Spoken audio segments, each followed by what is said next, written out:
scholars, experts from different continents, from different religious understanding, way of living, different backgrounds.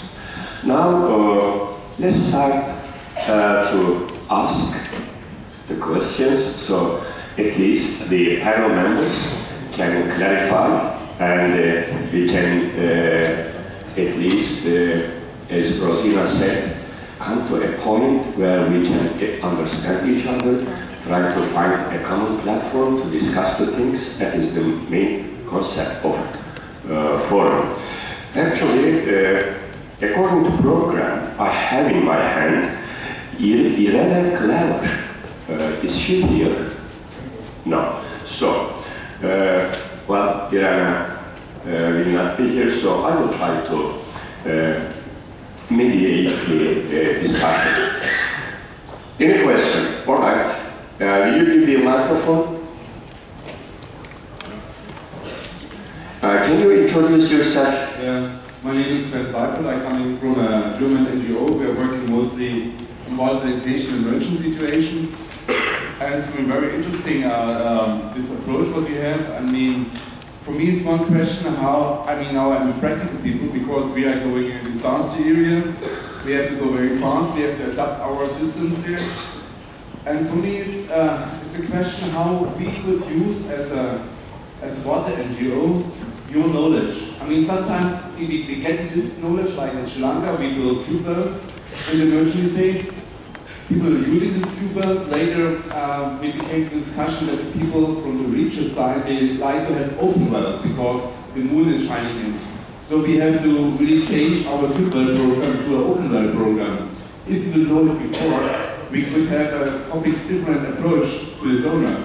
So for us, it's very useful to have something like, I would say, not a manual, but if we go to a Islamic area to know, okay, we have to do like this, or we can use this approach, for example, for hygiene promotion, or if we go in the Hindu area, we can use this approach, and not always getting new lessons, something like what we have to learn. So, do you know, is there any kind of research on that, how we can adapt this knowledge in a practical way for us? Who would like to answer? Yes, please.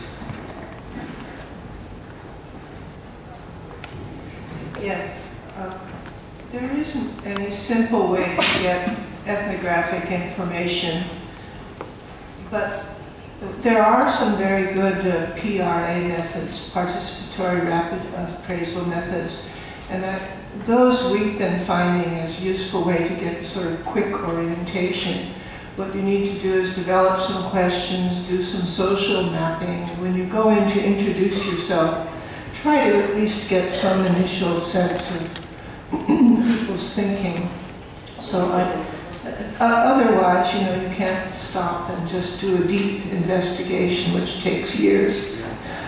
But the PRA methods are good. And I would also say you need to involve local people in your projects from the beginning. Okay, thank you. Any other question? Right, please.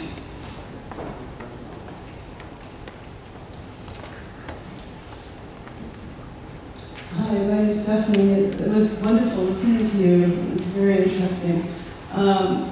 Your presentation about Israel and made me think that bombing or destroying a water source should be an international crime. And a country or individual who purposely does that, especially in desert areas, should be charged under international law.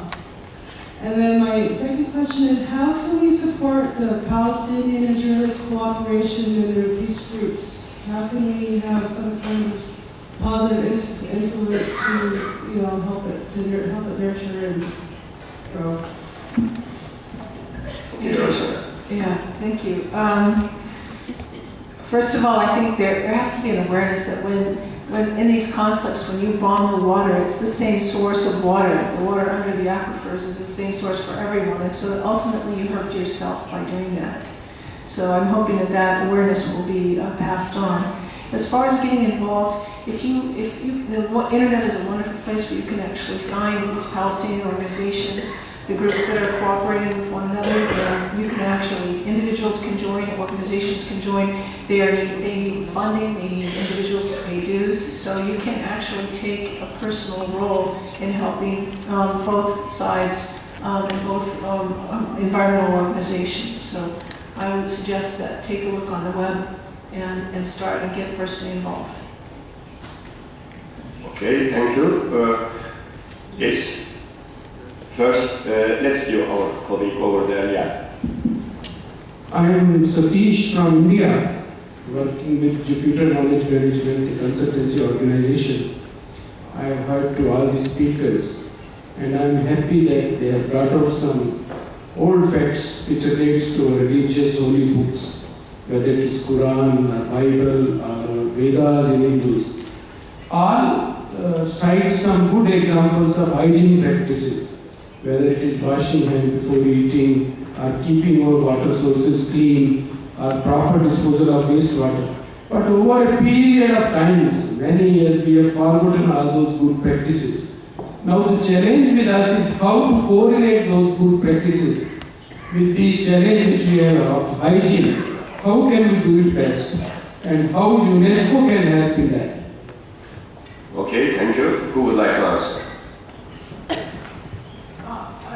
I think if you look at the case of the Ganga, there's an interesting contrast between how the Ghats are managed in Benares and in Rishikesh, which you're probably familiar with. You know, there are a lot of rules about how to approach the river in Rishikesh that are closer to the older sacred texts and traditions. There are a lot of things that you can't bring soap onto the Ghats, and you can't wear your shoes and all of those things, whereas in Benares it's such a large open space that those kind of regulations are not possible. I don't think those are necessarily the solutions on a large scale, but certainly, you know, for smaller spaces where people are engaging with the river, those things are in the tradition themselves, and they can be, you know, sort of reborn or revised or brought up to the present.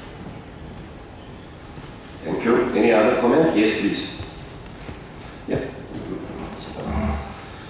It's a good question, and just as you were asking, I was thinking about reflecting back on moments and also the teachings of our elders, is that we have a responsibility, and we also have a choice as individuals, whether, regardless of which culture we're in.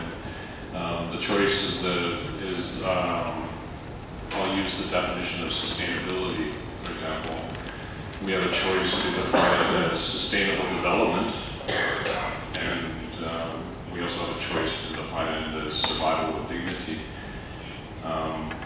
If we choose survival with dignity and work with the elders and youth to understand the teachings of the past and how that choice of survival with dignity would guide us in the future, I think those kinds of basic discussions, foundational discussions in our communities need to happen, because there are so many teachings of the past and the ways people did things that made sense.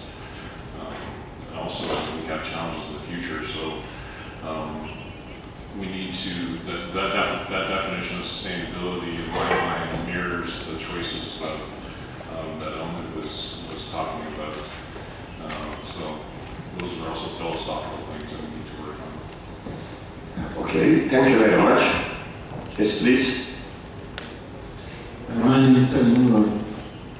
I've been documenting the traditional know-how of the Yemeni systems of water management, which had lasted about 6,500 years, until about 30 years ago, a combination of bureaucrats and technocrats, and Western concepts and power politics has moved that country from being exemplar to being in a bigger crisis than most countries on water resources.